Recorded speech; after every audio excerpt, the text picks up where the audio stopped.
Well, I am so thrilled to have a friend with me today. And really, he's more important than a friend. He's the president of Kisko Freezies. Mark Joseph, welcome to 700 Club Canada. Thanks, Lori. It's great to be with you this morning. And I would rather go with the friend side versus a title. So I'll take the friend Well, side. I know that of you, Mark. And I just want to say I love Kisko Freezies. And this summer's been a hot one. So I'm sure lots of our viewers have been enjoying the Freezies this summer. Absolutely. We were blessed this year despite all the challenges that we've had. Well, I want you to take us back, Mark, because this is a really amazing family story of how your parents started this company. And would you just tell us briefly where it all started? So my father was the youngest of seven kids, and he was truly an entrepreneur. He was born in Jamaica. His father was from Lebanon and moved over as a teenager, married a Jamaican that had a mixture, some German background and everything else. And my father tried at many different businesses, and a number of them failed. And it's a little longer story than we have time for, but he started manufacturing the Kisko Pops, is what they called them in Jamaica at the time, after seeing a product when he was traveling through Panama, in Colombia. And he saw this kid selling this product in the plastic tube, and he was like, wow, that's it. That would work in Jamaica beautifully. So my mom and dad started in Jamaica in the kitchen of their home and hand filling tubes, and then eventually purchased their first machine. And my father was a guy that just persevered. I mean, he was a man of integrity and perseverance. Fast forward with political strife in Jamaica back in the 70s, our family moved to Canada at Christmas Eve of 1975. And in 1977, my dad and mom started the business in Agincourt, and all of us as kids, I think I was maybe like 14, 15 at the time, but the entire family and other relatives and other folks that we knew came in and worked in the business. And we're in our 43rd year of business. We're now located Wow. in Woodbridge. And my dad passed away just about Christmas Eve will be 13 years ago, which is just kind of strange. He passed away. We moved to Canada Christmas Eve, and then he passed away Christmas Eve in 2007. It's been quite a journey, not an easy Yeah. one at all, and but God has been faithful through it all.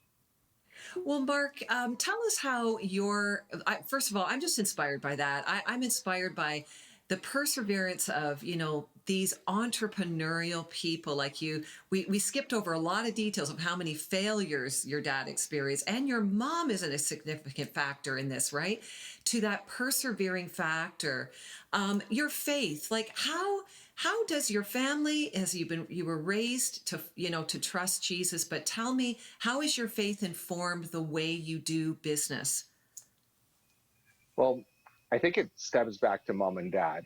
My parents became Christians later in life. My dad earlier, but then had wandered away, but recommitted later in life. And but he always operated with integrity, and he was never afraid to talk about God in the business, to pray with the staff that may have had a need, and to sit down and counsel with them. And as I transitioned into the business and my role, it was just one of those things where I knew that this was a platform that God was giving me, a ministry opportunity, and I just felt that it was something that had to be continued on. And it's been pretty amazing because God has allowed me to share when it's Christmas time, Easter time. I'll talk about, what is Christmas? What is Easter? Because I have staff from every background there is. And for some of them, they may think that Christmas is about just, Santa Claus and Easter eggs. So I'm able to take that opportunity to share, but also this year has certainly been an interesting year, Lori. We Yes, started it out, has. we're very seasonal business. We started out in March with millions of dollars of inventory stockpiled, ready to start shipping. And of course, we heard that businesses were going to be locked down. We had no idea what was going to happen with ours, with our staff, with everything that we had. And for me, it was a realization that I had zero control over this. And all I could do was say, God, it's up to you, because I don't know what's going to happen and there's nothing I can do to change anything.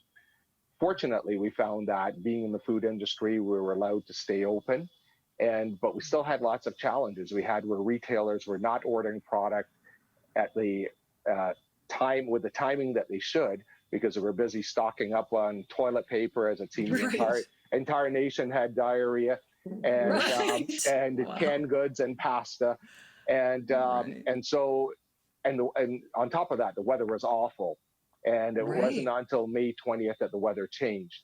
But during that Mm. time, is dealing with all the news that was coming through the media, had our staff that were very, very fearful. We had some that were really struggling with anxiety. And just for an example as to some of the challenges our business and others within the industry face, was that we would have 45 people in one shift on the morning shift and 40 people on the afternoon shift. And on any given day, we would be missing 40 to 45 people. So it was quite a challenge to work through that. Wow. And we were not unique in our situation by any means. Right. But the opportunity that was given was that I was now meeting with staff 3 times, 4 times a week, and having to bring clarity as much as I had to the situation. And so this is where I think that, it's so important, leadership. And there's so many different facets to this. We could go on forever. But one of Yeah. the things that I think is so key is communication. And you can never over communicate. I remember years ago when I was on the board at my home church, Springvale Baptist Church, and Bob Fleming, who was our pastor at the time.